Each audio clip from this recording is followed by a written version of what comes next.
Hello दोस्तों, नमस्कार। कैसे आप सब? उम्मीद करता हूँ कि आप सब बहुत ही बढ़िया होंगे। पेपर की कटिंग बगल में लगी हुई है। आपको पता चल ही रहा होगा कि यहाँ पे ईपीएस जो 95 पेंशन धारक हैं उनकी जो न्यूनतम पेंशन है ना, उसे 9,000 रुपए करने के लिए कलेक्टर को ज्ञापन दिया गया है। ईपीएस 95 पेंशन धारकों की पेंशन में वृद्धि, जहां एक तरफ ईपीएस 95 पेंशन धारकों को यह लगा है कि जिनको 1,000 रुपए मिले उनको 3,000 रुपए मिलने लगे, जिनको 3,000 रुपए मिले उनको 5,000 रुपए की पेंशन राशि मिलने लगे, जिनको 5,000 मिल रही है उनको 7,000 की पेंशन राशि मिलने लगे।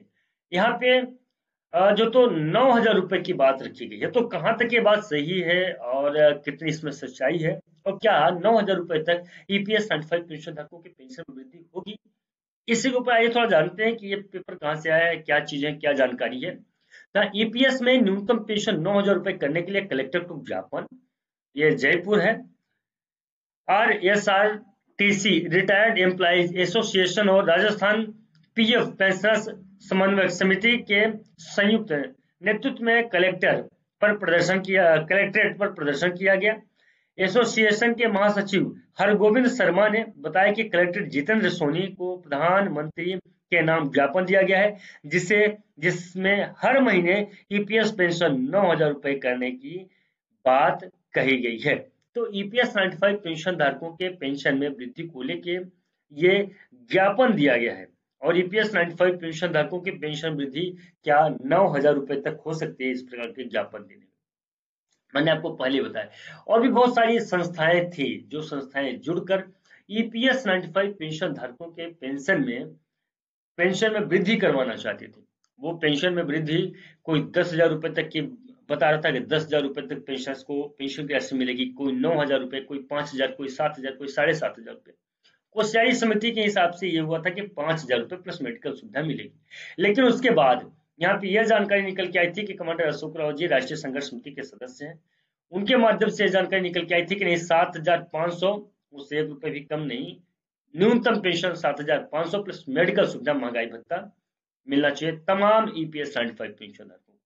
और यहाँ पे 9,000 रुपए, ये जो पत्र जो यहाँ पे न्यूज़पेपर की कटिंग दिखाई दे रही है, तो एक मत यहाँ पे थोड़ा सा मत का एक मत नहीं हो पा रहे हैं कि ईपीएस 95 पेंशन धारकों को पेंशन राशि मिलनी कितनी चाहिए।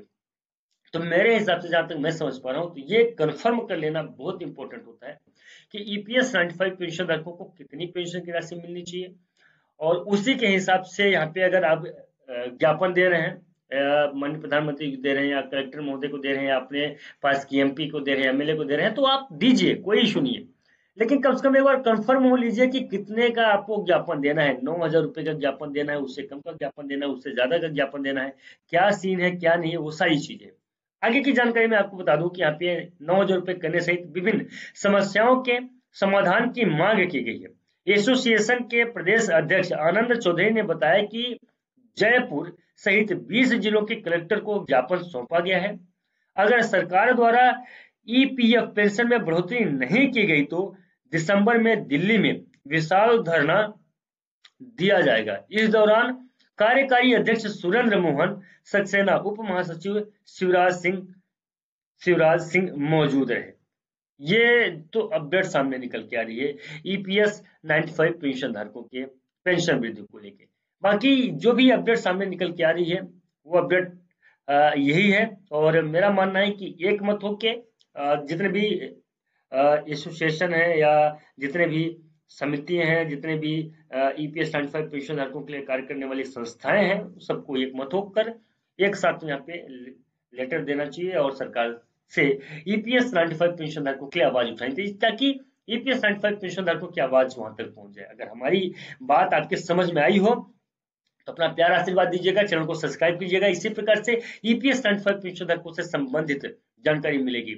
और अगर ऐसा किसी को बुरा भी लगा हो तो मैं क्षमा प्रार्थी हूँ, लेकिन जो मुझे समझ में आया वो चीज मैंने दिल खोल के यहाँ पे आप लोगों तक पहुंचाया है। ज्यादा से ज्यादा लोगों तक इस वीडियो को पहुंचाए ताकि समस्त लोगों तक ये बात पहुंच सके, जानकारी पहुंच सके। मिलते हैं दोस्तों नए वीडियो में, नए अपडेट में, लेकिन तब तक अपना ध्यान रखें, अपने स्वास्थ्य का ध्यान रखें, अपने शरीर का ध्यान रखें। नमस्कार, जय हिंद, जय भारत।